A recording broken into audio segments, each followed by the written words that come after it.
Kinabahan ka ba at saka ano yun habang hinihintay mo siya, ano yung pakikisama? Kasi for sure, medyo na culture shock ka din tapos syempre iba kasi pakisamahan yung mga taga-US. Oo. Yes, yes. So how was it? Kwentuhan mo naman kami kung how was it Uh, or habang naghihintay ka kay Naghihintay ako. So, ang nangyari, nung nagliligawan pa lang kami ng asawa ko, nag-message yung mudra niya sa akin sa Facebook. Mhm. Nag-add kami. Kasi parang ako yung first serious girlfriend nung asawa ko. Okay. So, siguro parang sa kanya, sino to? Gusto ko makilala kung sino to. So, medyo nagkaroon kami ng friendship ba? Mhm. Kaya hindi parang sobrang takot ako. Pero Yeah. parang kasi ako sobrang free-spirited ko. Hindi ako natatakot sa mga ganyan na hindi ako kinakabahan, excited pa ako. I'm always after tasting whatever's good in life out there. Mhm. Ganun yung nangyari sa akin. Kaya, pero so nung dumating ako, ang kinakatakot ko lang nung time na yun is yung conversion of money sa Pilipinas, parang $700 na lang yung dala kong pocket money nun. And I was saying to myself, so what if hindi ako sinundo ng mga in-laws ko? Magkano yung hotel? So Google ko. Oh my gosh! Per night, pwedeng mga $300, $400, lalo pag last minute booking ka. Tapos magkano taxi? Over pala. Maiiyak ka na dun sa presyo. Sige, interrupt lang natin sandali. May nanalo na daw na Miss Universe. Miss USA daw. Yes! Totoo nga. Totoo ba? Totoo, Diamond Spark, si Miss USA ang nanalong Miss Universe. Ang tagal nang walang Miss Universe ng USA Sobrang tagal na. Oo, I think Miss USA deserve a title naman this time. Ay, nanalo! Mm-mm.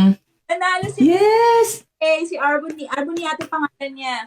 Oo. Siya ba yung half Filipina? Yes, oo, half Filipina siya. Represent pa rin. Nasa kanya kasi yung bato ni Darna. Sorry na, interrupt ako. Yes. Gusto din yung pambato ko eh. Sabi ko kung hindi man nanalo si Miss Philippines, sana manalo si USA kasi half Filipina siya. Ayan. Mm-mm. Maganda talaga ang yung aura kasi ng Pilipina, 'di ba? Oo. Yung appeal ba, talagang ang lakas. Tsaka talagang kaya natin makipagsabayan. So Yeah. yun ang maganda. Siguro na-train din yan dun ng mga Pilipino. Yes, ate. Watch they're actually on site. Ay, ay, yes, nandun daw yung ate no Normis nanonood sa New Orleans. Wow. To our new Miss Universe, Miss USA. Ayan, half Filipina. Ay, ang galing naman. Ayan, nasabi ko na nga po, pambato ko mananalo eh. Ayan. Oo. Ayos yun. Oo. Thank you po sa update. Thank you po, Diamond Spark. Thank you. Oh, yun na nga. So, naghanda ka pa din. Meron kang tinabing $700 kung sakali hindi sila sumipot dun sa pagsundo sa'yo, makakapag-taxi ka.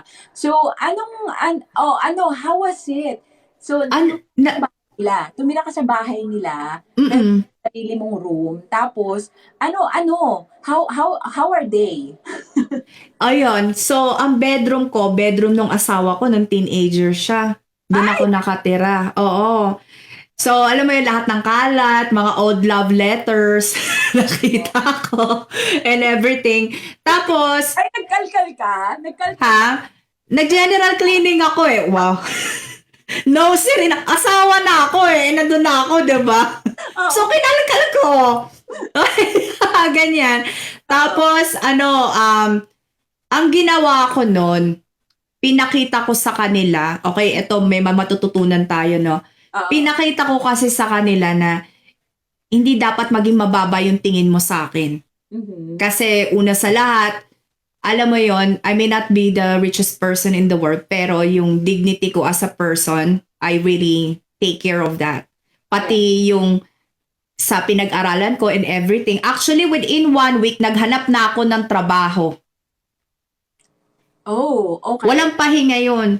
Tapos, within that month, may tumawag na sa akin. Ang na-work ko noon, call center ulit. Kaya ganito ako eh. Kasi sa Pilipinas, di ba, ang daming Becky sa call center. Masaya lagi. Oo. So, kaya siguro ganito ako. Tingnan niyo ang lakas ng loob niya no, ni Pipi. Nakarating sa Amerika, kahit wala pa yung asawa niya, tumira siya sa bahay ng mga in-laws niya. Tapos, of course, nainip siguro itong si Pipi at talagang very strong independent woman siya, naghanap ng trabaho a week after niya na dumating sa Pilipinas. Oo. Ano ko ha, ano to bago to sa akin ha, kasi ako matatakot ako, nenervyusin ako na wala pa yung partner ko, pero titira na ako sa bahay ng in-laws ko. Kasi at saka ibang race pa sila. Yes. Yeah. Yes, it can be overwhelming, to be honest. Pero para bang sa akin kasi, ito kasi yung lesson na na-instill sa akin ng tatay ko eh. Yung part na, bakit ka matatakot, bakit ka mahihiya kung wala ka namang ginagawang masama? May ninakaw ka ba? Wala naman. Yeah. Pinag-aral ka namin, may tools ka na kung gusto mo. Kumbaga, kasi bachelor's nga, di ba yung nursing pag RN, may degree ka na. So, nasa sayo na lang talaga yon kung paano mo yung gagamitin. And ako talaga, madiskarte ako. Lagi kong yung interview eh. Yung biglang close. Biglang okay, ganyan. Tapos yun, makukuha ko na yung trabaho. Ang kinakatakot ko kasi is ayoko maiwan dito sa Amerika na matutulog ako sa streets. Kailangan may tools talaga ako para mag-earn ng money, para kung may mangyari na hindi maganda at hindi ko alam, at least kaya kong saluhin yung sarili ko. And yun talaga. And sobrang respect ako ng asawa ko na yun, na naghanap agad akong trabaho. Yung pera niya, pinapadala niya sa akin eh. So may isa kaming savings. Makikita niyo, umaakit yung savings kasi naglalagay talaga ako ng pera. Lahat din ng ng sweldo ko doon ko nilalagay. Kasi para ba sa akin, binabalik ko rin yung utang na loob ko sa kanya. Kasi nag-asawa kami 21. So sabihin na natin may savings ka na ganitong amount. Lahat na gasto sa processing ko pa lang. Sa ticket, sa tiniran ko nun sa Pilipinas. So So talagang tuwan-tuwa sila sa akin. And then I actually treated them like my own parents. Yung mga bagay na hindi ko na nagawa sa magulang ko ever since nag-graduate ako ng high school, hindi na ako nakabalik sa kanila ko ginawa. Alam mo yon, nung nag-asawa ako, nagkaroon na ako ng mindset na, this time kailangan ko na matutong magluto, kailangan malinis na ako sa bahay, kailangan more responsible na ako when it comes to spending, the way I act, the way I think. Alam mo yon, nag-transform na ako agad nung Transformers. Ayun, nag-transform na ako nun agad sa pero what happened? Kasi nurse ka sa Pilipinas, graduate ka doon ng nursing, at bakit hindi mo wala ka pang balak i-pursue ang pagiging nurse dito, ang pagiging RN dito sa US? Kasi very very in-demand na trabaho. Yes, indeed. I mean, hindi ko man ginusto yung nursing. Right now, yun yung tools ko para supposedly, right? Para yun yung ma-practice ko. However, alam natin kung gaano kahigpit ang California when it comes to everything, right? Oo. And hinihinga nila ako ng kopya ng major and minor cases ko na wala ng kopya yung PRC sa Pilipinas, yung Philippine Regulation Commission. So, ang nangyari, na-stagnant ako. Kaya may post ako sa TikTok ko na may depression ako. Kasi career-wise, na-hurt ako. Na walang nangyayari sa akin. Oo, yeah. Okay, sige. Okay, Marga. Okay. So, na-depress ka kasi yun yung alam mo, yun yung field mo, nurse talaga. Kaya lang, hindi siya nangyayari dahil merong mga hindrance. So, anong dapat mong gawin kung hindi available yung mga requirements na hinihingi niya? Do you have to go back to school again? Hindi ba yung pwedeng mga certification na lang? Hubarin ko na nga to kasi tapos na, may nanalo na. Nanalo na, yes! USA, kakatuwa. Tapos sa Filipina, represent yun, Miss Mia. So yun na nga yung parang doon ako kasi nung bata ako, Yeah. prim and proper talaga yung pag-raise sa akin. So, dapat lagi ka nag-a-achieve. Hindi ka dapat nagpapasa ng bagsak na grade sa akin, mga ganyan. So, para ba sa akin, parang nawala ako sa mundo na para bang, so kung kailan ngayon na matanda na ako, hindi ko alam kung anong gagawin ko. So, right? So, tinry ko siya na baka mag-take ka ng extra credits. However, yung mga school, example, sa Sacramento, ang layo ko.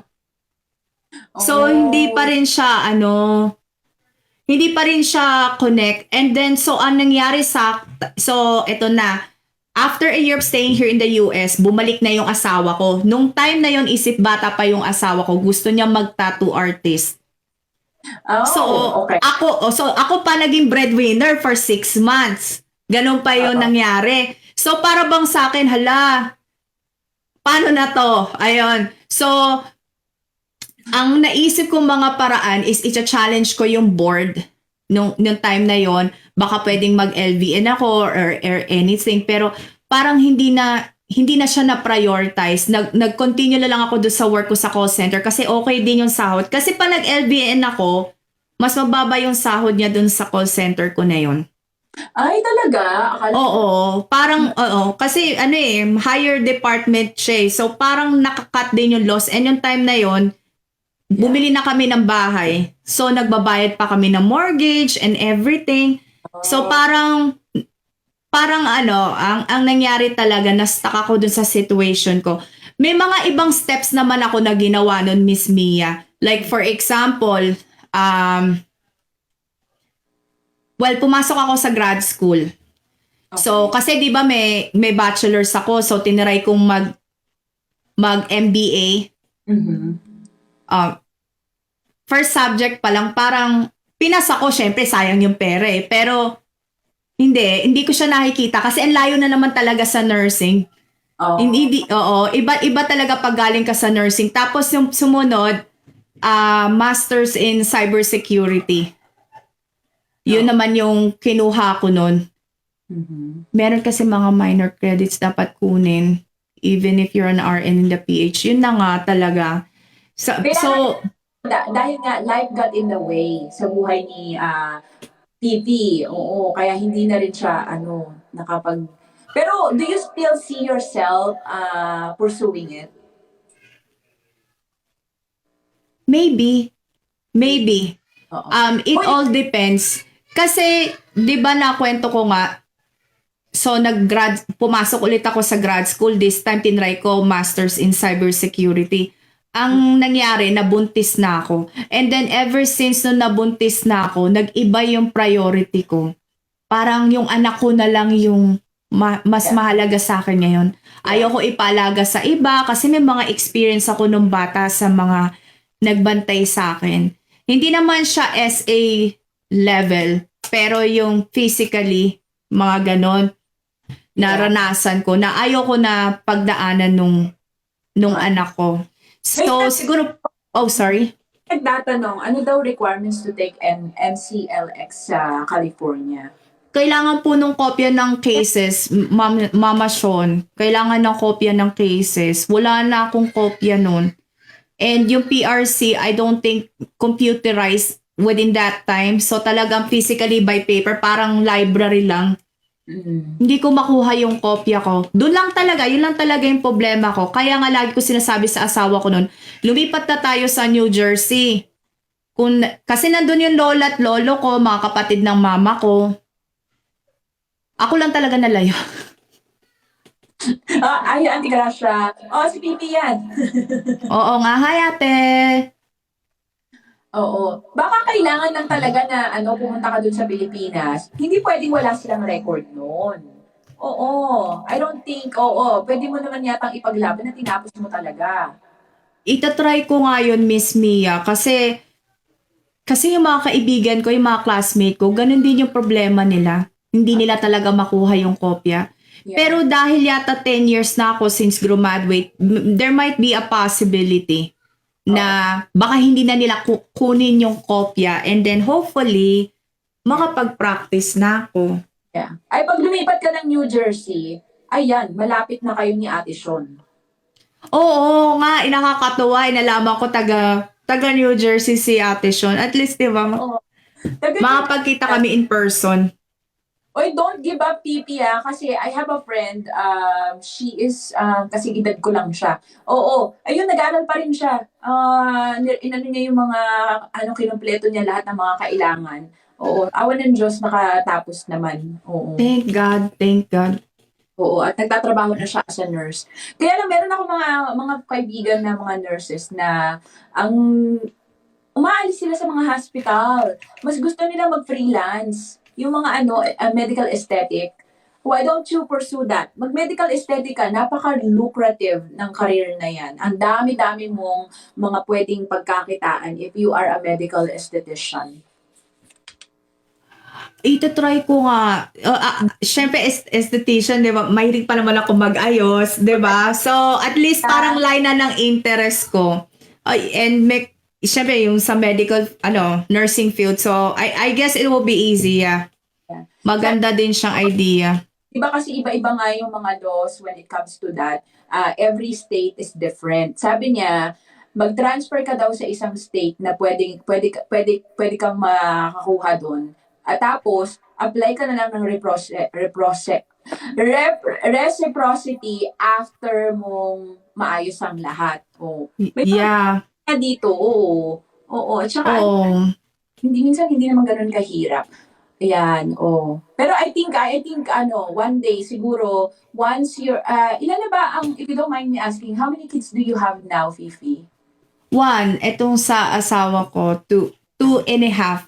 Actually, blessing siya. We call him miracle baby. Okay. Kasi hindi ko nga akalain na magkakaanak pa ako kasi nagka-thyroid problem ako. Oh. So, ano ba yon sina Aiko Melendez? Yung bigla silang lalaki tapos hindi sila nagkaka-period, mga ganon. Ganon yung nangyari sa akin. So, given the fact na sira na yung menstrual cycle ko, hindi nangyayari. Alam mo yun, I think 6 years na kaming kasal ng asawa ko bago pa kami nabuntis. And nagulat talaga ako nung time na yon. And I have to be honest, nung nalaman ko na pregnant ako nun, I wasn't ready. Oo. Sabi nila pag hindi mo na hinihintay, doon naman dumarating. Doon darating, yes. Alam mo, Noong time, sorry. Very common talaga yung yung mga hormonal imbalance. Doon ako lumobo. Yung dati ko na iba. Kaya sa mga video ko, lagi akong naka-big jacket na lang, ganun. Pero masaya na ako kasi para sa akin, parang na-change yung, simula talaga na naging ina ako, nagbago yung perspective ko, yung mga needs ko sa life. Yeah. Parang mas naging matured ako. Parang ang sa akin, ang mahalaga sa akin is not the material things, yung health na lang ng family ko, especially at the middle of COVID. Yeah. But you're so pretty naman, Pipi. So pretty. Kaya yeah. Thank you. Darating, time will come na magbabago yung mo. Kasi, ngayon kasi, yung anak mo kailangan pa talaga ng full attention. But I think, one day, mag-change yan kapag medyo na yung anak mo, yung medyo makakapagsarili na siya, yung kakain na siya mag-isa niya, yung mga ganun. Syempre, nandiyan yung parents, pero yung sinasabi ko, yung hindi mo na siya kailangan subuan, yung mga ganun. Ngayon kasi masyado pang maliit, kaya mahirap pang iwanan. But I think once na, yung schedule mo lumuwag-luwag na, papasok din yan, babalik yan lahat. Oo. Oo nga, parang I can tell that you're very, very smart and you're very driven. Oo. Thank you. Thank you also, Norwell. I try my best. Thank you po. Ayan, ang dami naman nagbibigay ng boost of confidence para kay Pipi. Thank you po, Salamat po. Kasi sa totoo lang, doon ako talaga na down. Dahil para bang feeling ko, walang nangyari dun sa karir ko. Tapos sakto naman tong asawa ko, ang ganda ng trabaho niya. Kasi nung nasa military siya, electronic technician siya. So this time, parang electronic engineering, ganyan. Ngayon patapos na siya. Na para bang sa akin, natatamaan ba yung, I'm sorry, I'm not perfect. Mhm. Actually, one pa lang po yung anak ko. Yung sa asawa ko. Pero thank you. Thank you. Yun, parang nalulungkot ako nun kasi para bang, ito na lang ba yung meant sa akin, sa bahay na lang ako. Yeah. Yung wala na ako magagawa. Kaya ako nagti-TikTok. Kasi ito yung outlet ko na I could say, pag may natatapos ako na video, I know hindi naman ganun karami. Napatay ko kasi yung sayang kasi nung time na yun, nagtitrending yung videos ko nun sa TikTok. Kaso nagka-COVID kami, stop na. Tapos parang paputso-putso lang kasi yung balik ko. And maybe it was my content. We'll never know. Split din kasi yung audience ko eh. May foreigner and then may Filipino. Tapos sometimes I feel like pag nag-upload ako ng Filipino na content, natatanggalan ako ng foreigners na followers. Ayun. Si Jean, nakakagising lang daw ni Jean at ang ingay daw natin kaya nagising. Naisip. Pasensya na po. Nagchichikahan lang po kami dito. Yes. Ayun. You know what's so funny? Kasi siguro yung iba hindi nagigets. Bakit pag nagbabatian kami ni Jean, palaging may Go Dolphins? Kasi yan yung animal namin sa college. Galing kami sa Philippine Christian University. Yun. Same sila. Ako si Not So Fat Soul. Kami naman ng same alma mater. Ayan. So, bigyan mo nga kami ng a little bit of background sa iyong husband. Kasi I just wanna make sure may mga katuturan yung mga tanong ko sa kanya. Itong asawa mo, ano ba siya? Tahimik ba siya? Mahiyain? Ano siya? Introvert ba siya or extrovert? Yung kulit niya, kulit ko rin. Kaya nga talaga kaming Pagay kayong dalawa. Kasi Oo, kaya sa video namin, kami, may teamwork kami kasi pares kami makulit. Dati medyo parang mahihiya siya pero nadadala niya siguro yung sa akin. yeah. Oo. So, cheer kami sa isa't isa lagi. Yeah, oo.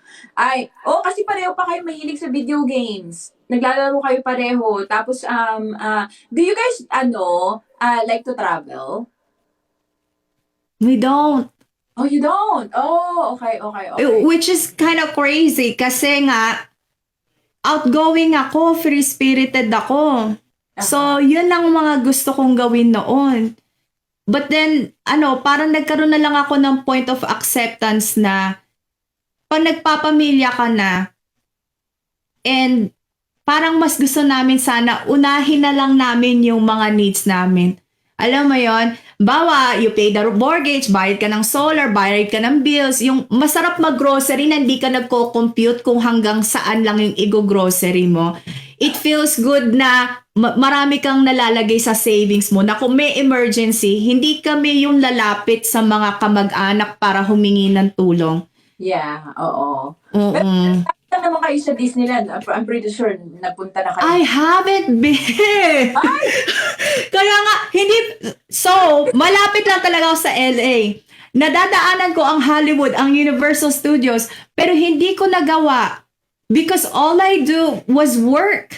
Mm-hmm. Oo. Puro lang talaga ako trabaho. So, iba kasi yung priority nyo ngayon kasi maliit pa yung bata. Maliit pa siya. Mm-mm. Pero once na siguro pero that's okay naman. It's normal, oo. If that's your choice, of course, normal naman din yan, oo. It would be nice. It would be nice if one day we can get to travel. Kasi sa totoo lang, ang magulang ko, hindi ko pa rin sila ulit nakikita. Yeah, oo. Hindi pa rin din nila nakikita yung anak ko. And yung from New Zealand, lumipat sila ng Australia. Mhm. I think it would be nice to visit sa Australia and everything. Oo. Mm-mm. Yeah, oo. At saka naku, Diyos ko po, pagka sana mapunta ka rin sa Vegas, oo. Yung anak namin made in Vegas.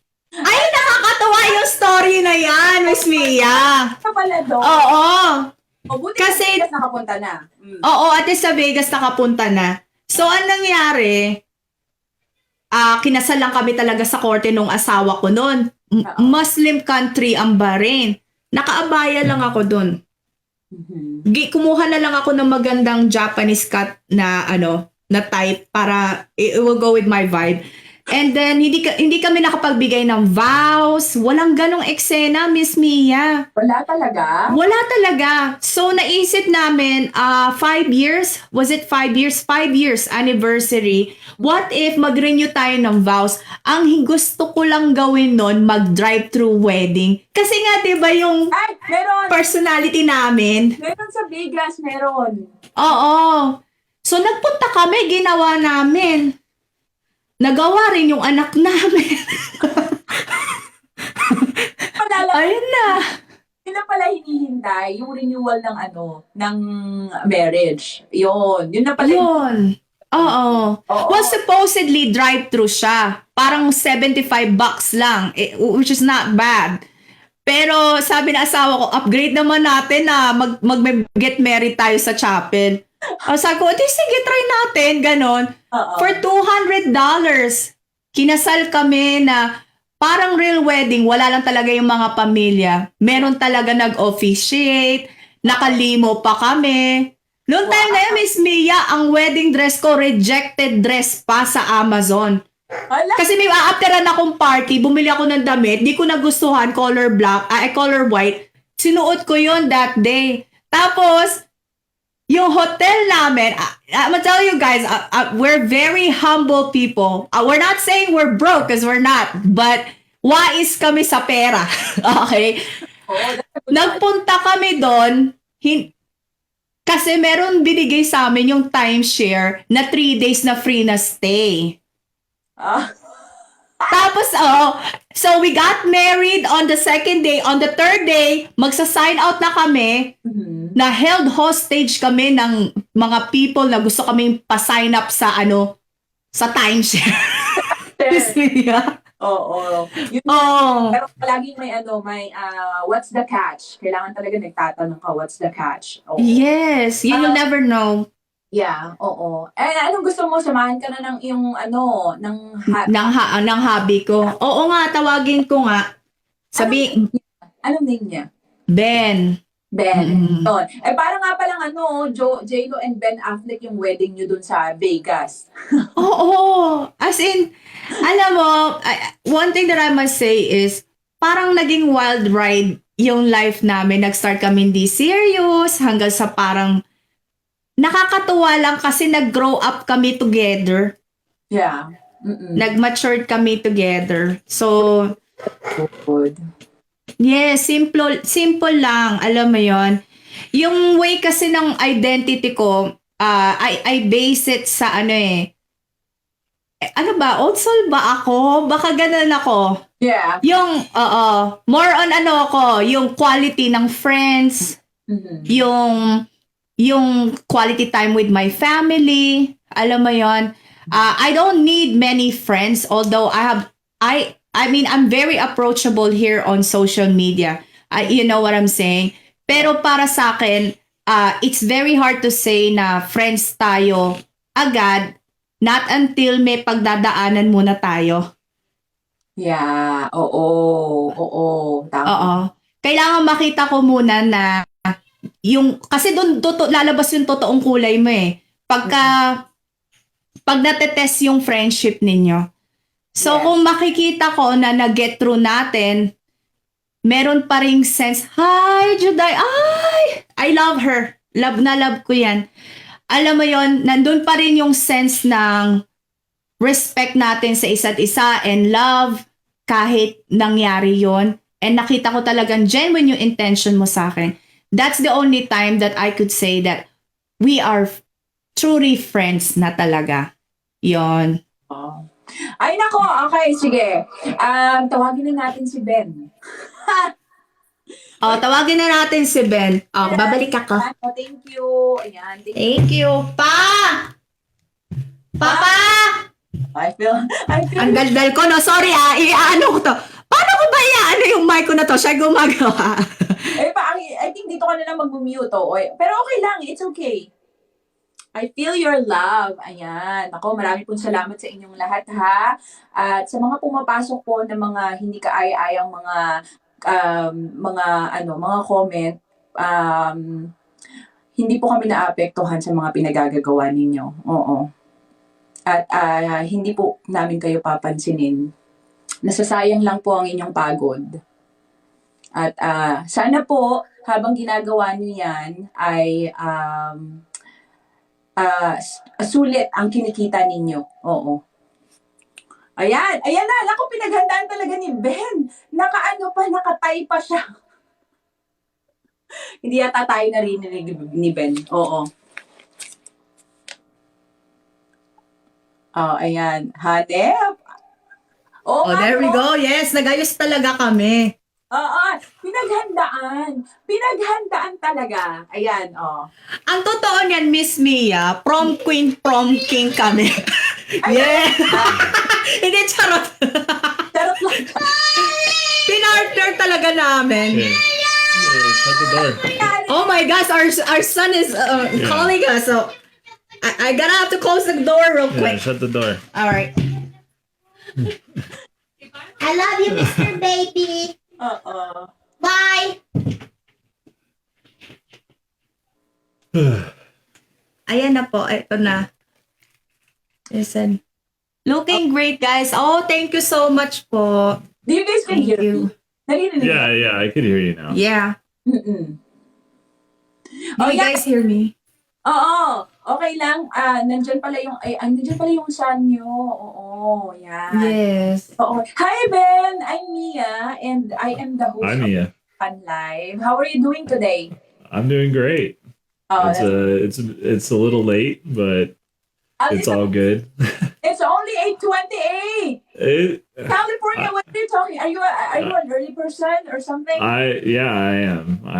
Yeah, early to bed, early to rise type of guy. Just like the military. Yeah. Oh, I Literally. never broke it. Yeah. right. Yeah. Oo. Oy, may nagtatanong, okay lang ba? What is the name of your son daw, sabi ni Ate Inday? Marshall. Ay, ang ganda ng pangalan. Ang cute. Oo. We have a very meaningful story behind his name, actually. Oo. You wanna tell it? Or Yeah, I can something? tell it. Yeah, go ahead, Ben. Okay, so we were thinking of names. It took us a long time to conceive, so we really had a lot of time to think about names. And I always like the name Alexander because of historically, Alexander the Great and stuff like that. There's a lot of good Alexes. And then I was thinking, like, if we have a girl, Alexa is a good name, or Alexandria. So that was the name that we were set on, like, for I think years, that we decided that, hey, when we finally have a kid, that's what we're going to name it.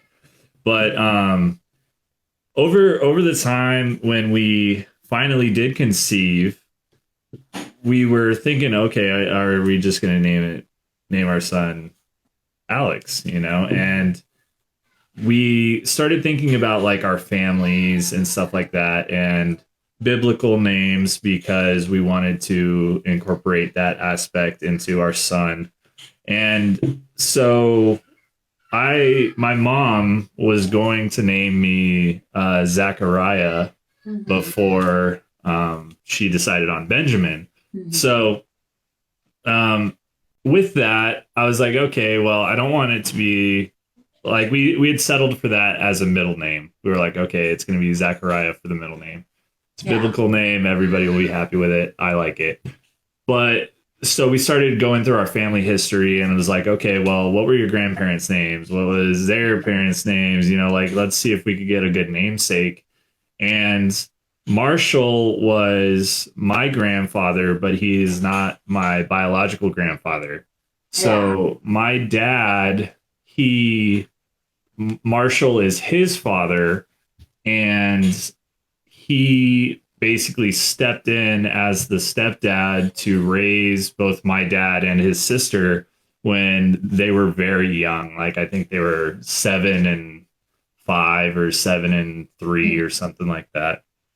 And so he basically took on the mantle of dad without ever having children of his own. So he had no actual biological children, and just chose to take on that duty of raising my biological grandfather's kids as his own. And he supported them, encouraged them, and made sure that they were taken care of through their life. And so with that, we had kind of decided like, okay, well, Marshall's not really a common name these days. And I always liked it. He always took care of us as the grandkids and everything. And he was really old.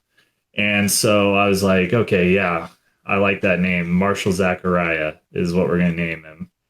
And so I remember my dad telling him, because it was during COVID. And so my dad would go see him just to take care of him, because like he was in really bad shape. And my dad ended up telling him, and he was very touched. Like you could tell that like his eyes started to get watering. And the only thing that he said was it was Hot Wheels, because whenever me and my brother were very little, he would always bring us Hot Wheel car toys. And so he attributed that to leaving an impression on us. And unfortunately, he had really bad glaucoma by the time he was older. So he said that it was like seeing through stained glass. So he never really got a good look at his namesake. And then he actually passed away 10 days after our son was born. So Marshall is very much his own unique, loving child, but he is also a living memory of, a very honorable man. Yeah. And that's how we decided on the name, Yeah. Wow. That was a long story, huh? Just to come up with that name, Marshall. Oh. Okay, now let's go back to, since Ben is with us now, I want to go back to the love story. Oh, going back when you guys in Bahrain, what was attracted you about Fifi? The first time you saw her, she mentioned that it was in a pool party. Yeah. So I was young. I was 21 at the time of the pool party. And when I first saw her, it was literally like the movies. Like it was like time slowed down and everything. And I was just like fixated. And it's hard to imagine, but like realistically, I didn't even know her name at that point. It was literally just her presence walking into the room. She's beautiful. At the time, she was 24, and it was just like I got to get to know her. I got to see what this chick is all about, because physically, she gorgeous, drop dead, and so Thank you. Thank you, Asmania. Yeah, how much of the story did you say? Just a little bit. I told her that I think it would be nice if we tell it together, because our tandem is way better when it's both of us, to be honest. So she can affirm this, but the party had a lot of dudes there, right? There's other words that I would use to describe that, but there was a lot of guys. There was not very many women. Fifi was one of the few women that was there. And so it was like a horde of dudes just trying to shoot their shot. And I am not, I don't like that. I'm not a guy that is into playboy stuff. Fifi, hago yung buhok mo. Napakahaba hanggang buhok. They were saying that I do have a long hair, which is like it's quite implying that the longer your hair is, the more pretty or beautiful you are. And that's the words they were saying at the comments. Oh, well, yeah. So anyway, so there was like literally like 8 or 10 dudes that were like trying to get her number, trying to take her home, trying to do all this stuff. So it was scary, to be honest. For me, it wasn't flattering. I felt like, am I gonna? Is something bad's really gonna happen? Like, I didn't feel safe anymore. And he was the guy who wasn't creepy. So yeah, so I had decided after seeing some of my friends try to do their thing, I was like, you know what? I'm gonna just hang back. I'm gonna see what happens, because I'm not very, like, I am very competitive in video games, but I'm not competitive in terms of like trying to compete for women. Like, Sorry, Ben. Mama Chrissy. just in time. Mama. It's because I'm here. They That's are my number the one friends. partner. That's my They number always one play. partner right there. Hey, if you're trying to lose some Mobile Legends games, we got you. Both of us. Our tandem cannot win a game to save our life, but we will. Is it true, Ben, that you guys lose whenever PP join you guys? I mean, as of late, we just lose in general. We don't need her to lose. We could lose on our own. To cut the story short, saling kit-kit lang talaga ako, Miss Mia.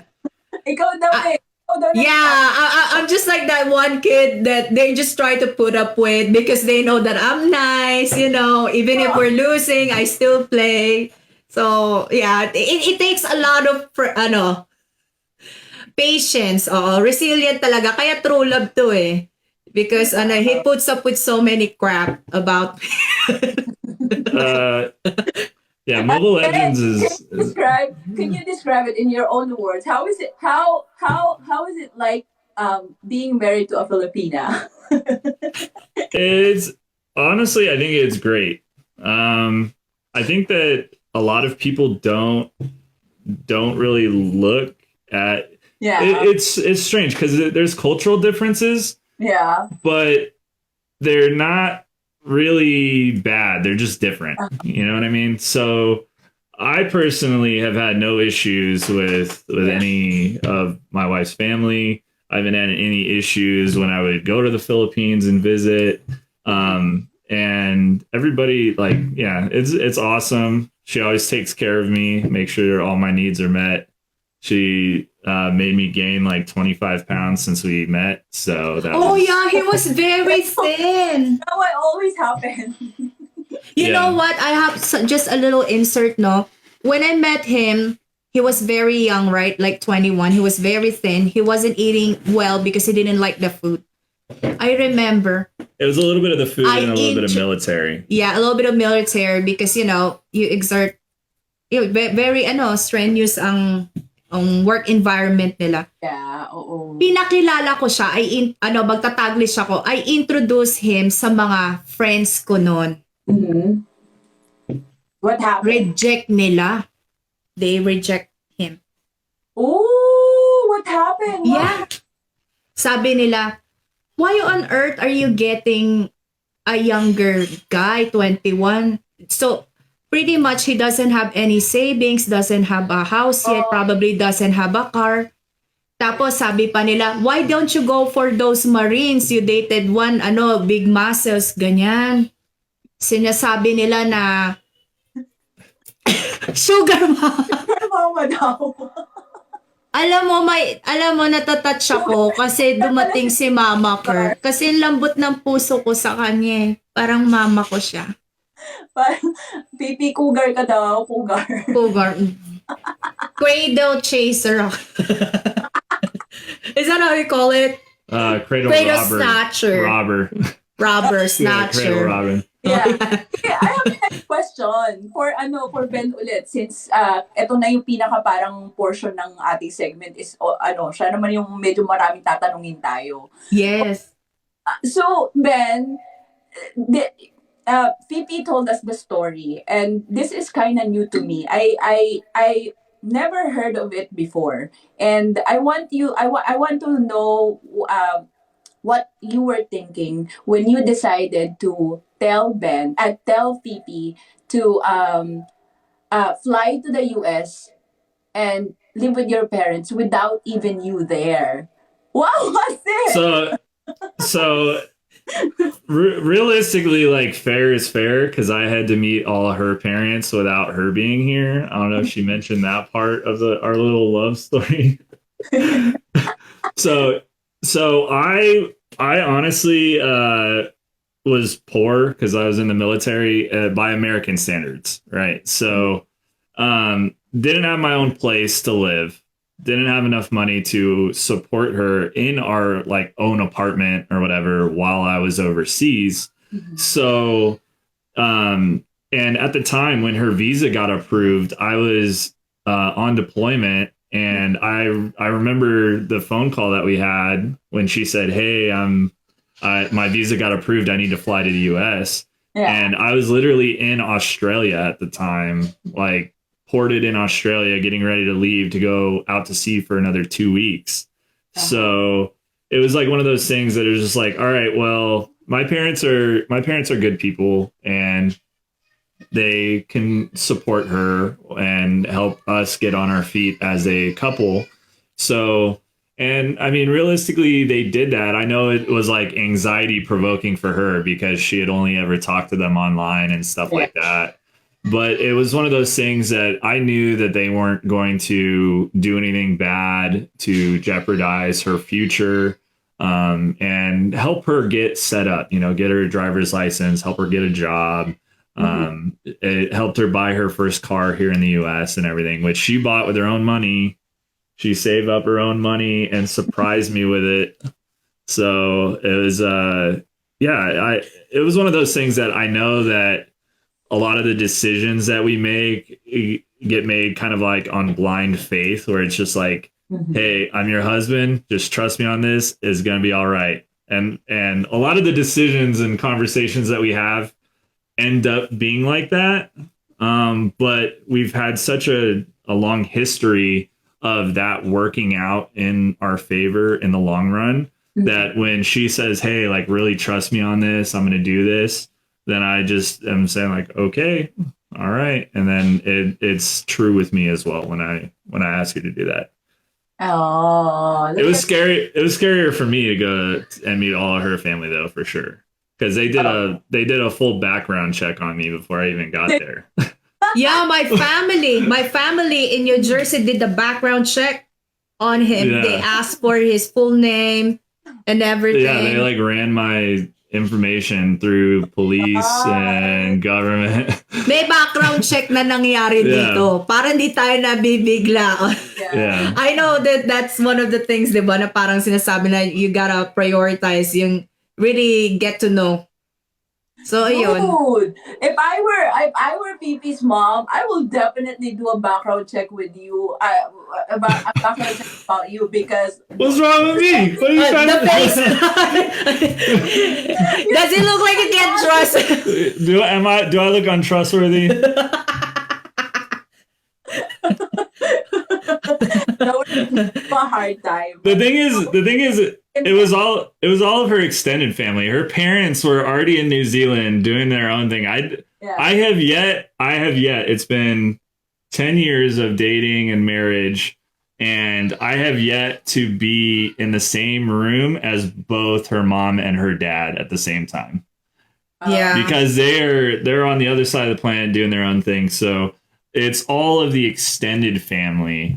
Lola, all the Titos, everybody wanted to know who is this guy, because I'm the first non-Filipino guy in the family. So And it was quite scary. and everybody's in US, Australia and everything. So there's going to be more. I mean, her brother married a New Zealand female white girl. So there are more non-Filipinos in the family now, but He's the favorite. I was the pioneer. All right. He became the favorite. Yeah. Yeah. I colonized this family. All right. Hanggang ngayon sinasakop pa rin nila tayo, Miss Mia. Yung nanay ko galit na. My mother said, does Ben have a cousin here in New Zealand? Yeah. Kasi that time they were in New Zealand. I said, no. Why? What were you asking me? Sabi niya sa akin, because it seems like I'm not gonna mention our real last name. Sabihin na lang natin, Yeah. Smith. Because it seems like all the Smiths are just taking my kids. Yeah. Kasi gagalit. Sabi niya, Smith already took you from me and now some another Smith is taking away, yung little brother ko. Yeah. Kaya, na-change na eh. Yeah. Wala na. Well, hold on a second. I have a follow-up question about you sending Phoebe to the US to live with your parents. Okay. My follow-up question with that is, what did you tell your parents? Hey, by the way, my wife is coming in. Can you pick her up at the airport? And Yeah, she was pretty like much. a childhood bedroom. Yeah. Yeah, well, I mean, I had a room. It was my room still because I didn't have that was my permanent residence, was still that house, So, like, I was like, she's staying with me at my place, And so at that point, we got married. And by the time she got to the U.S., it was like a year later. I think it was like a year and a month or maybe 11 months because we had just renewed the lease that we had in the Philippines. I did forensics to his bedroom, no? I made sure I got to see everything. You didn't even, did you even thought of that? That, of course, because we Filipina, we always investigate. So, you trusted to send her there in your room without you. Yeah, I don't have anything to hide. I'm, it's one of those things that I don't want to say I don't care, but it's like if we're gonna have the argument about something, then we'll do it. We'll have the argument and we'll get through it. I'm just you don't make any marriage last any length of time without being willing to have those disagreements and fights. And for me, I don't really think I had, I was a pretty good kid, so I don't think I had anything there that was questionable. Yeah. Okay. What? I think Phoebe have something to say. I think I saw an old love letter before, which I thought that was just pretty funny. But it was just one of those things. So there was a lot of stuff in there, like I said. So when I joined the military, I was overseas for like 4 years straight, and I only ever got to visit my family home when I was on leave. So it was a little dated, we'll say. There were things in there that should have been thrown away or cleaned out that weren't, because I'm not going to go home on leave and like be like, time to clean my room. I'm trying to party and do my thing. So How cool. And you guys got married in Bahrain, and then you kind of renewed your marriage vow in Las Vegas. And she told me that originally you guys are doing the $75 drive-through wedding. yeah. Yeah. You suggested that no, we should upgrade it, and ended up doing the $200. I thought that was really funny and cute. I don't even think it was $200. I think it was like a $135 or something. If it was like 75. I'm like equal. If it was 75 up to 200, I would have passed for sure. I would have been like, you know what, 75 sounds good. But I think it was like a difference of like $50, and it was like you got professional photos and all this stuff with it. Like I didn't know that it like you did it in the chapel. Like I was still expecting like a drive-through, but they were like, you get limousine service, you get all this stuff, and it was like $50 more. And I was like, yeah, that sounds good. I think it was like $135. Yeah. It may not be as expensive as others, where there will be like spending like probably like $10,000 to $30,000, but it's the quality of the relationship that matters. I actually love it. I find it so cute and so spontaneous. And I love spontaneous. I love it. You just go there.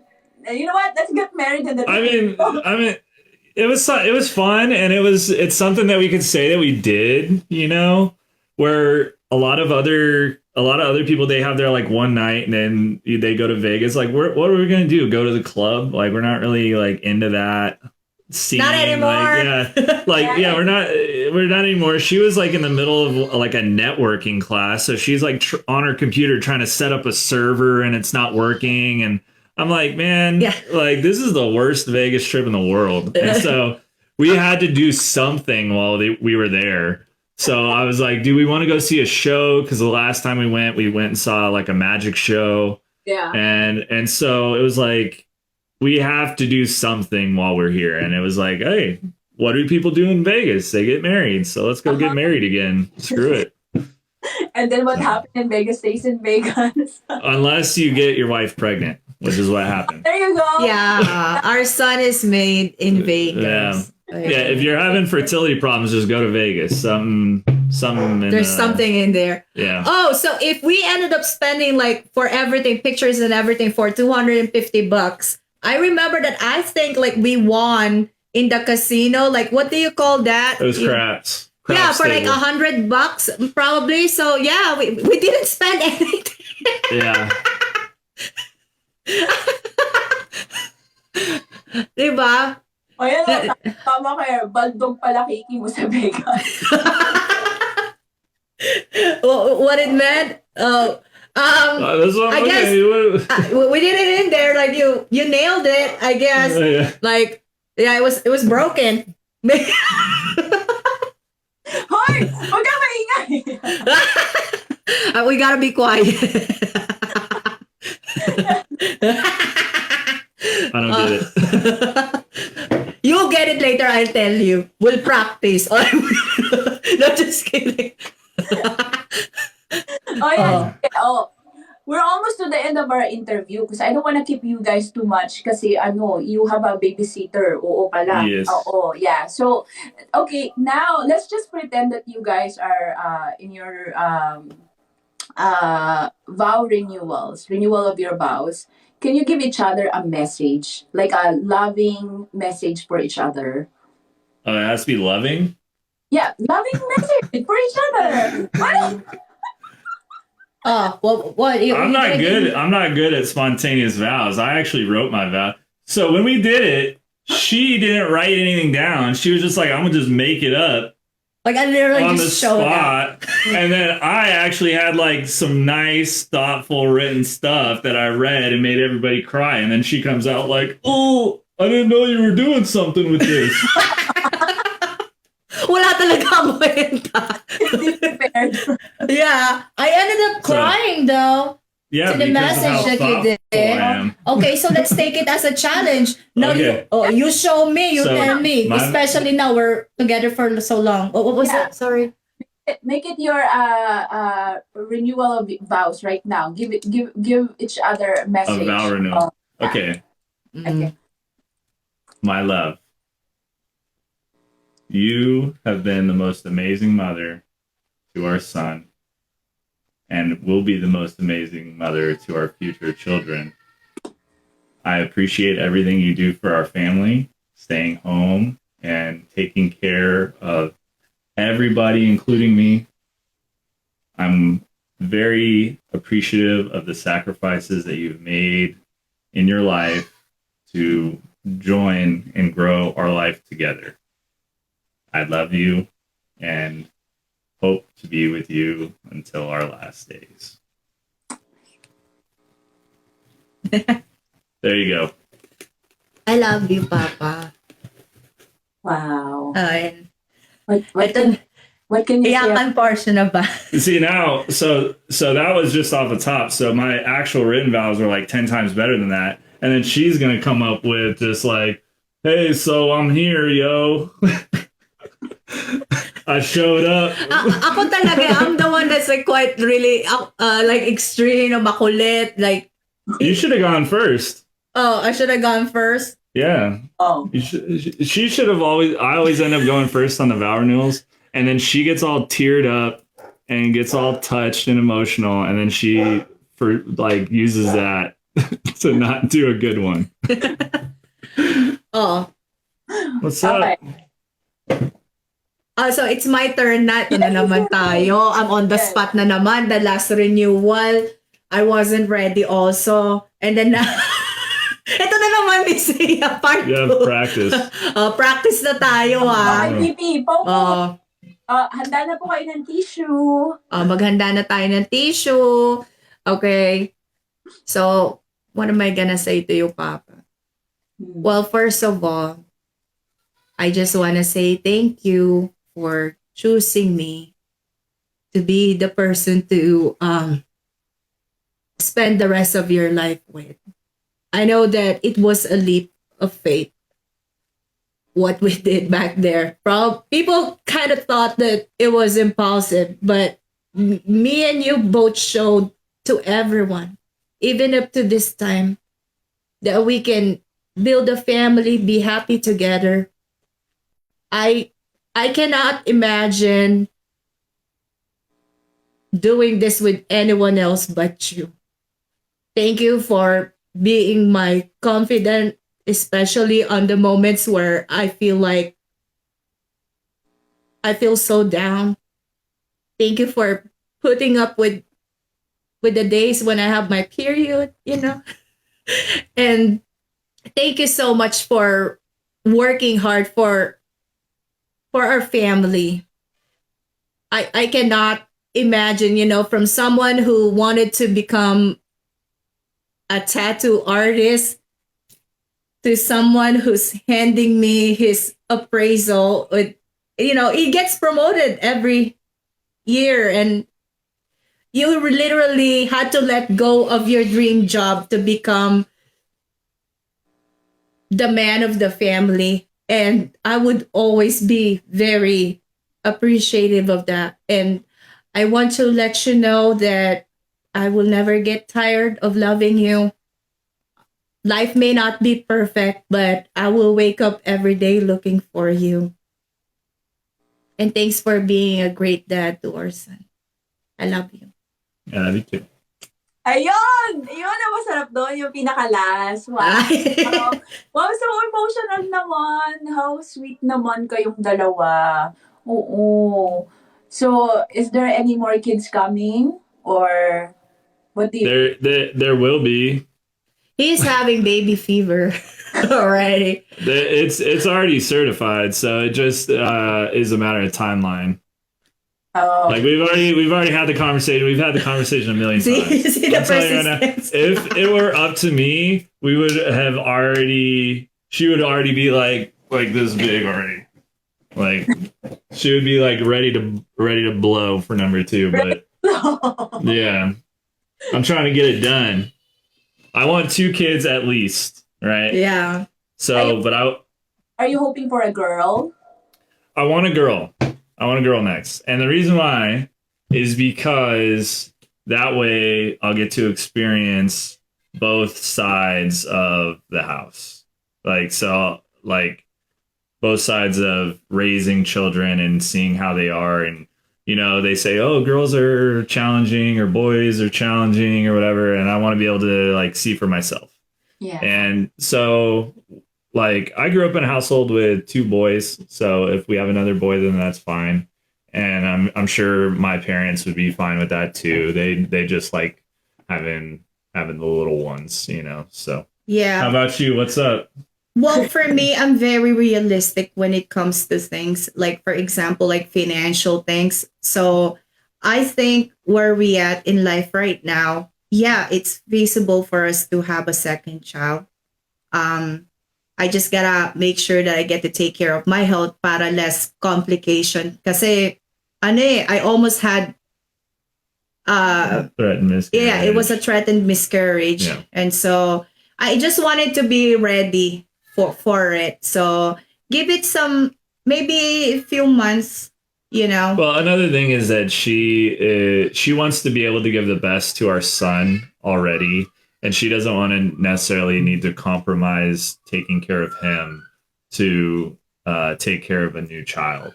Ganun ako kaloyal. It's one of those things that it's a balancing act, and it is definitely going to happen, and it's definitely going to happen in 2023. We are definitely. I'm gonna get that bun in the oven. You know what I'm saying? Talagang na talaga siya. Ready na siya. Even if I tell him right now, he'll be like, sure, let's do it. Kasi he really wants to have a second child already. I'm just giving myself some time. It's one of those things for me, the reason why I feel so strongly about that is you work and you build this life, and you like she said, I strive to always do better, in my career and everything. And what do you get out of that at the end of the day? For me, having a family and having people to grow old with and stuff like that, that's really important. And that is like the best gift from God that you can receive is having children. So I'm a big have some kids advocate. Don't just be out there doing it.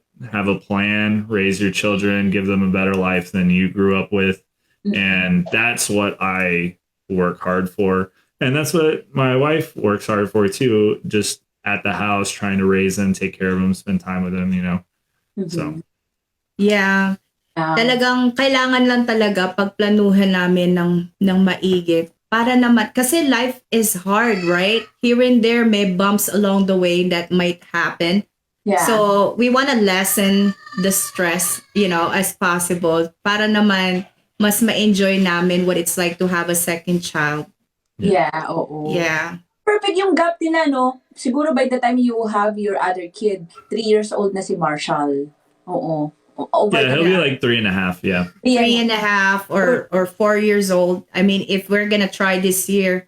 So I guess on the next videos we upload in the future, you'd see me like super pregnant, wobbling like this, like, Oo na. hey man! Yeah. Well, you both are such a cute couple, and I can really see the love between you guys. And I'm so always honored to have couple in an interracial relationship that is so successful, and it's so humbling to see that because not everybody are like successful relationship, but you guys, I can tell that you guys so love each other and you respect each other, and I really wish that your relationship will last for a long time, forever and ever, until that was part. Knock on wood. Yun. At sana matupad yung one more kid for Pipi and Ben. Ayan. Yes. Yeah, Twins. My mom is biological, identical twin. So kaya takot ako kasi pag nag-twins to, tatlo yung aalagaan twin baby girls. ko. Let's go twin baby girls. Roll the dice. Be careful, Ben. Hey, the more the merrier. So, that's true. Ben, do you know any Tagalog words? Yeah. be careful. Okay, go ahead. We don't want to get banned. We're not gonna get Go banned. ahead. I'm not gonna say I'm any just bad kidding. words. I'm just kidding. I do know those words, but I'm not gonna say them. So, Ayan po. Magdi-divorce na sila bukas. Ano na, Papa? We were like this talaga, like we're friends. Minsan nag-aasaran kami, mga ganyan. Yon. So, what is the Tagalog word, Papa? That you know, that you remember? I know Magbabayan Nako. Ano daw? Again. Magbabayan Nako. Bakit naman sa lahat naman ang pwedeng matutunan Tagalog yun? Because sa jeep, I hadn't tried a jeep. Well, yeah, I know the pare. I know Para. Yeah, para. You do the sausaw suka to me. I'm not doing that shit. No, so sing the sausaw suka. He knows the sausaw suka. Oh, go No, sing I'm not sausaw doing it. suka. No, I ain't doing it. I know Mahal Kita though. That's a mandatory. He knows the sausaw suka. Come on, Papa, for the sake of God. Come on. That's game. You touch my hand out. You know already. Is it the you're saying Suka Mahikata?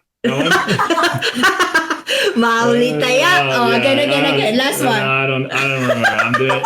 You got me to do it once. I'm not doing it again. There we go. So. Yeah. Okay, well guys, maraming salamat. Thank you so much for allowing us to have you in the show and sharing us your story. And I enjoyed it very much, to be honest. And do you have anything that you want to say to all our viewers? Would you like to thank them for the gifts and for being here? I'll go first. First of all, I wanted to say thank you to you, Miss Mia, for having us guests on your show. Kasi to be honest, hindi ko naisip bakit. Ganon. And I'm just happy kasi fan mo ako, nanonood ako palagi, which is why we prepared and everything. And second of all, I just wanted to say thank you sa mga nag-gifts po sa amin and for those people na nag-spend time to watch our live with you, Miss Mia. I also would like to say thank you dun sa mga tao na nagsusupport sa amin. Nung parang 400 followers pa lang kami. And even if mapatitigil kami sa upload or babalik, yung mga nakuha naming tao, very genuine talaga sila, mababait. Yung energy namin with each other is always very friendly and kind. And I'm always thankful for these people. And gusto ko rin po magpasalamat sa mga TikTok mommies dyan na ninonotice ako pag nanghihingi po ako ng notice, even to Juday, sa iba po. Kasi mabilis ako matouch, maliit na bagay, malaki na sa akin yon. Alam mo yon? Yeah. Yun and last but not the least, sa mga nanonood po ng sa mga nanonood po ng The Real Life with Ben and Fifi na minsan dadaan sa FYP nyo, skit lang po yun kasi yung iba parang sineryoso, kala talaga nila nag-aaway kami, Miss Mia. So, if you're trying to show comedy ng reality show, medyo kailangan intense yung reaction mo. So, we're happily married, guys. We're good. So, thank you din. Yeah, I have a question about that. Ben, how did you end up being part of this Fifi's TikTok? Yeah. So she was doing TikTok, just like random family videos for a while, and we did a YouTube channel before TikTok. So we've been doing online stuff for a while, and I think that we just she was having a bad day and she didn't know what was going on, and she likes making videos. She always had a camera, like even before uploading anything. It was like a lot of vlogs, family videos, stuff like that. And I just was like, hey, let's just do some stuff together. And then when she was doing like the dancing stuff, I was not into it. I'm not a dancer guy. Ayaw na kumakaldag-kaldag ako. I'm really not. Yeah. And it's one of those things for me. It's just like, I don't want to put the effort in to try to learn this dance for a little video. That's just not me. So when she started like opening up and being like, hey, let's do like comedy skits, I'm always a joker guy. I always like poking fun. That's why we get along so well. Like, she's gonna tell me all the hot goss that you guys talked about as soon as we get off. But yeah, that's how she got. So that's the secret to her speaking. For her translating Tagalog into English. No, there's no hot goss. Yeah, whenever.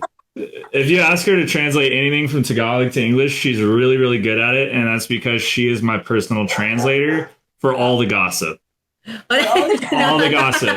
No, Yeah. it's just that when, I know everything. No, I know it's just everything. so I have close friends, no? So when we open up here and there, they talk to me like outside TikTok. So you know what I'm saying? So when they open to me their personal problems, as husband and wife, we've learned so much. We talk about it and have our own If you thoughts. ever get good advice from my wife, it's probably from me. Just, Yeah, right. Wow, Ben. Thank you. Wow. Wow. Wow, Ben. So yeah, so when she decided to do comedy TikTok videos, I was like, okay, let me see the skit. There's a lot of ones that get pitched where it's like, oh, let's try to do this one. Let's try to do this one. And unless we can make it unique and give it our own flavor, it usually just ends up being nah. And Yeah.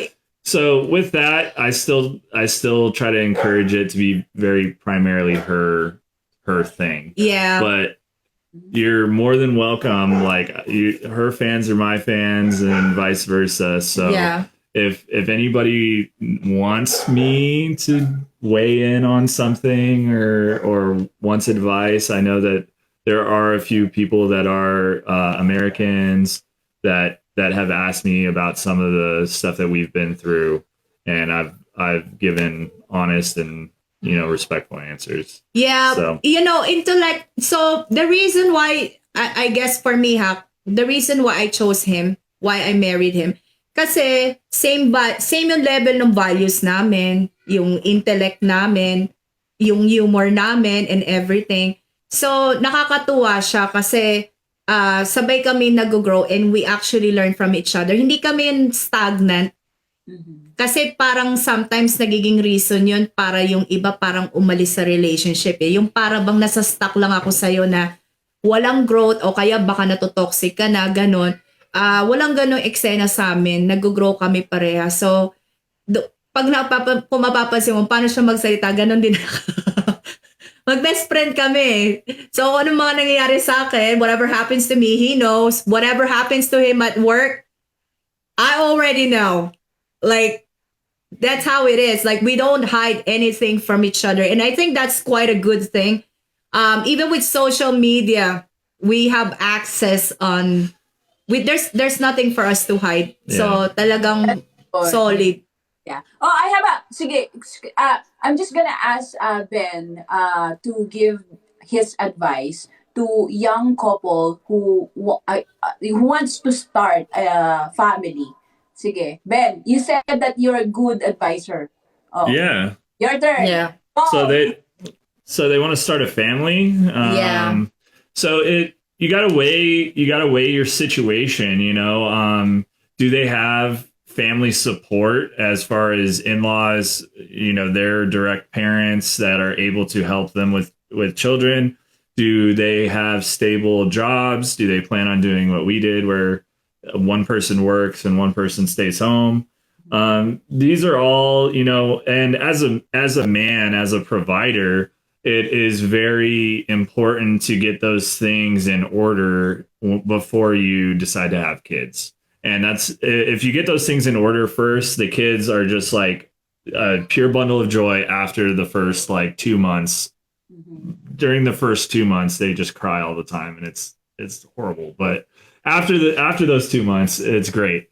So my advice would be, get your finances in order, get your support structure set up to see who it is available and willing that you trust that can come and help you out. Even if it's it doesn't even need to really be baby related. Even if it's like, hey, I have work, can you pick up groceries so that way my wife can cook dinner because she's at home with our newborn? You know what I mean? So just having those things in order and having those conversations before the baby comes it will make the world of difference to actually being successful and minimizing the stress that causes to your relationship. Having I made an assumption that having a sound relationship is already a prerequisite. You know what I mean? If you have problems with your spouse or any kind of infidelity issues or anything like that, don't bring a child into that mess until it's cleaned up. Exactly. Have your stuff in order first and then bring children in, so that way you're not bringing them in on the drama. Bring them into as good of a situation as you can manage. Yeah. Wow. That's a really good advice, huh, Ben?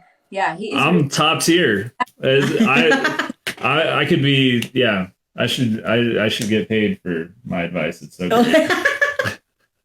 Yeah. I'll give it to for free all day, man. It's great. I want everybody to be successful, happy. Here goes our Mr. Relationship coach, Mr. Ben. I'll do it. There we go. I'll do it. It will be the Ben Talk. Instead of TED Talk, Ben Talk. Yeah. There we go. Sure. Ben Talk. Yeah, I'll talk about relationships for 15 minutes, and I'm just going to suggest you leave your partner. And then the rest of the hour is just going to be me talking about bonsai trees. You know what's nice what's nice about him is that, you know, even if when we were young, when we first met, like 21, 24, I saw how matured he was, and yung ano niya talaga, magaling talaga siyang mag-advise. Kaya nag-grow talaga ako sa kanya. Oh, sana magkaroon kayo ng ng segment or content in your TikTok where it's #BenTalks. Yeah, something like that, right? We'll Should never have know. a content line. Yeah, she said that why don't we have like our own content? Remember the relationship So I advice? can- That's the one that he wanted me to do I before. wanted to get into relationship advice because I don't know what TikTok algorithm, my personal TikTok, you guys see me jump into people's live streams all the time under the Benji the Ghost TikTok. That's me. I'm not a ghost. I'm Fifi's husband. But Everybody My- said quit. yeah, my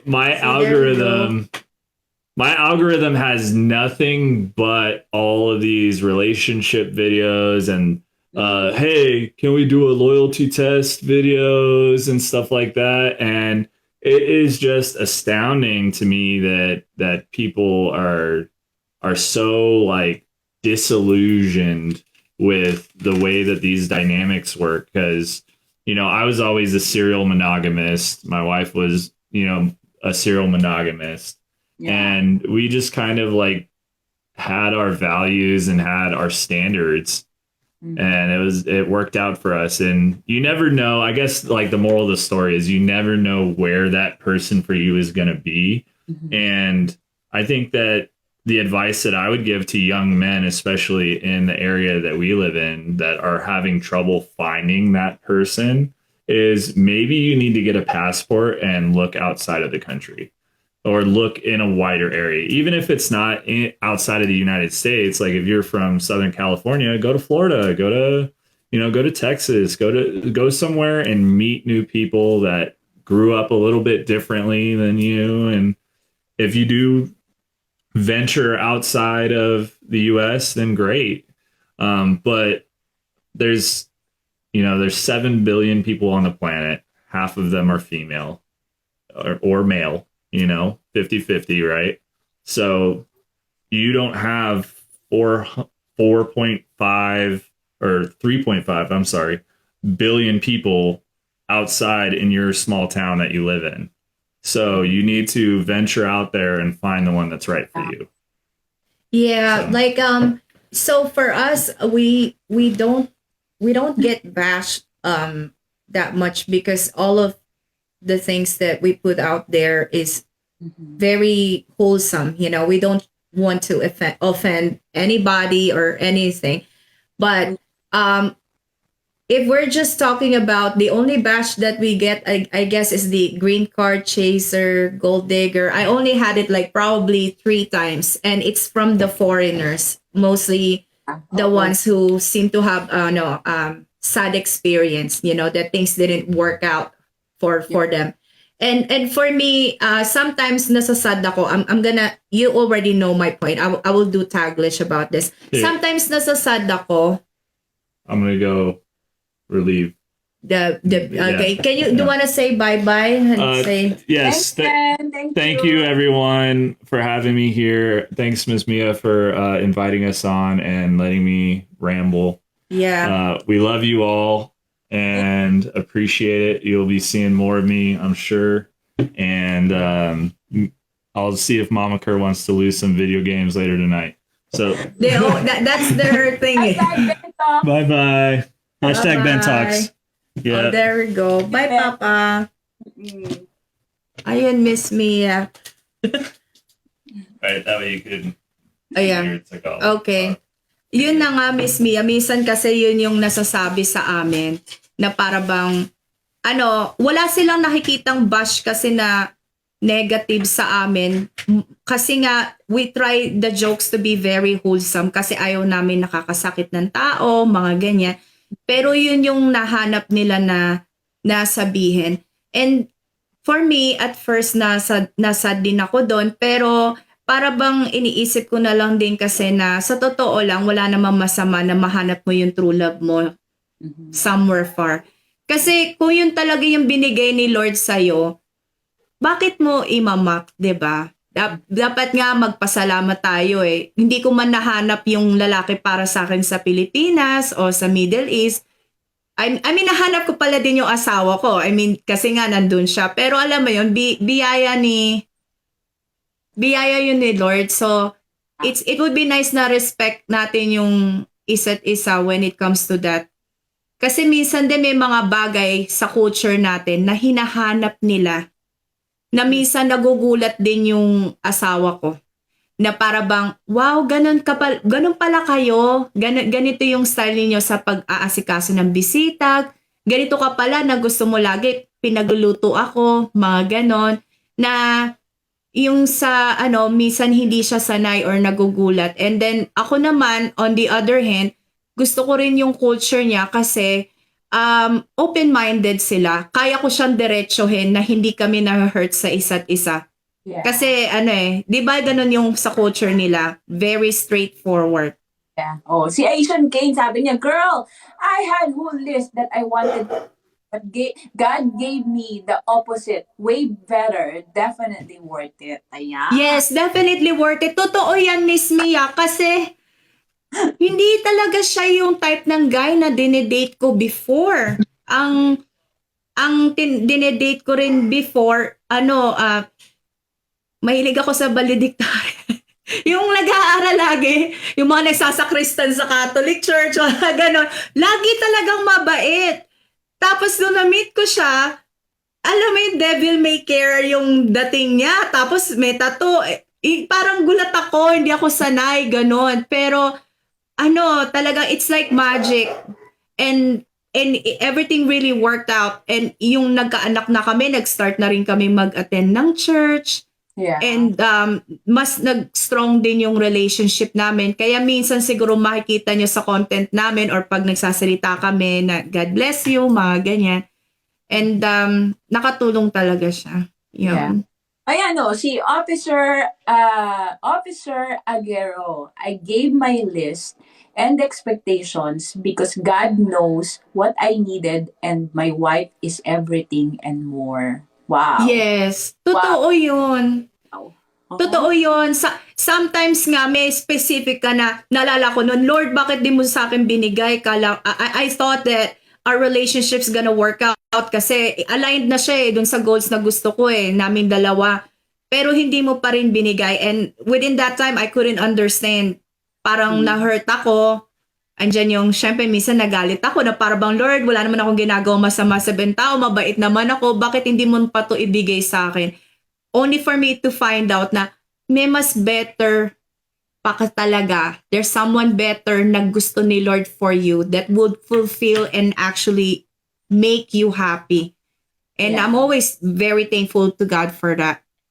Oh, Tiger said, definitely, love moves in mysterious ways. Totoo yan. Sobra. God is always God always do magic sa ating mga buhay. Oo. Yes, totoo yun. Magsimba kayo ng mahal mo, importante po yan. Yes, oo. Mm-mm. God make promise is the right time. Just be patient. Yan. Oo, meron para sa there's always somebody for somebody. Oo. My relationship with God strengthens through relationship with my wife. But without God, we don't know how to love. Ayan. Oo. Okay. Thank you so much, everybody. At si Pipi, thank you so much. Thank you very, very much talaga. At despite of some challenges that we're having right now, talagang you are brave to do this interview with me, and I really, really appreciate you for because alam ko dahil sa support mo, that's why you did this for me.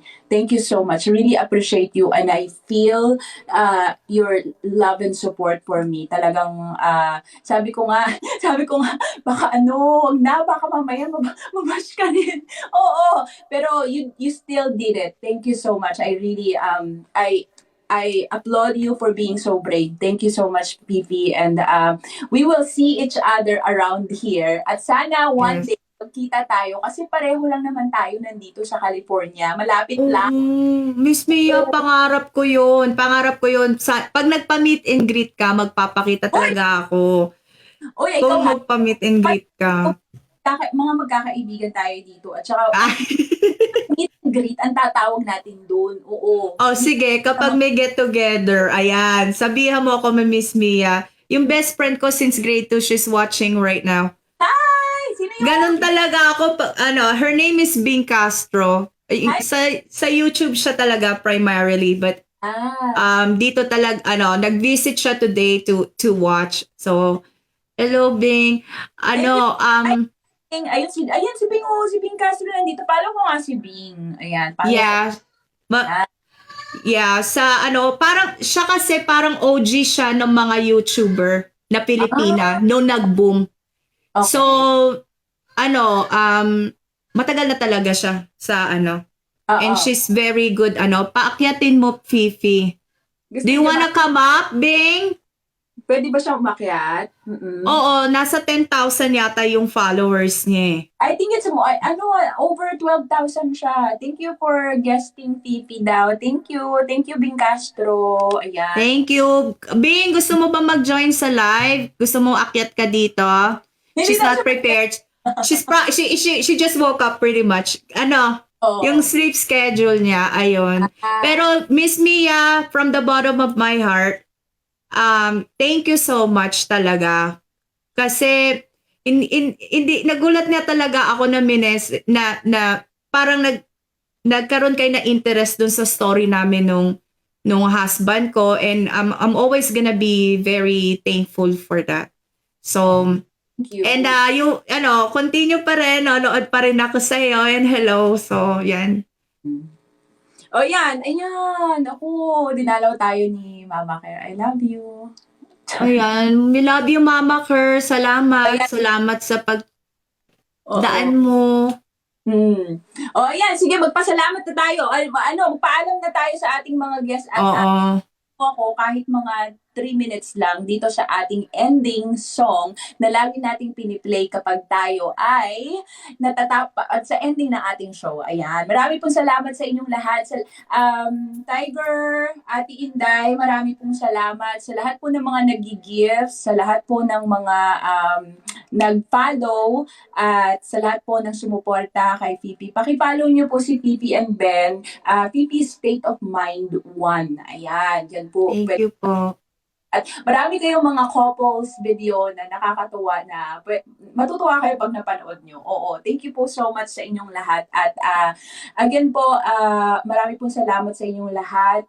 Sa lahat ng mga tunay na sumusuporta po ng TikTokan Live na kahit hindi ko na i-ask, talagang nandyan po sila, sumusuporta po sila sa baba, kinokontrol nila yung crowd, na walang mga negativity na mga pumapasok. Marami po talagang salamat sa inyo. You have no idea how much I appreciate all of you. Kasi wala naman, ginagawa lang nila yan para sa akin ng kusa, dahil lang sumusuporta sila at naniniwala sila sa TikTokan Live. Marami pong salamat. Hindi na ako mag-over detailed kasi baka alam nyo na.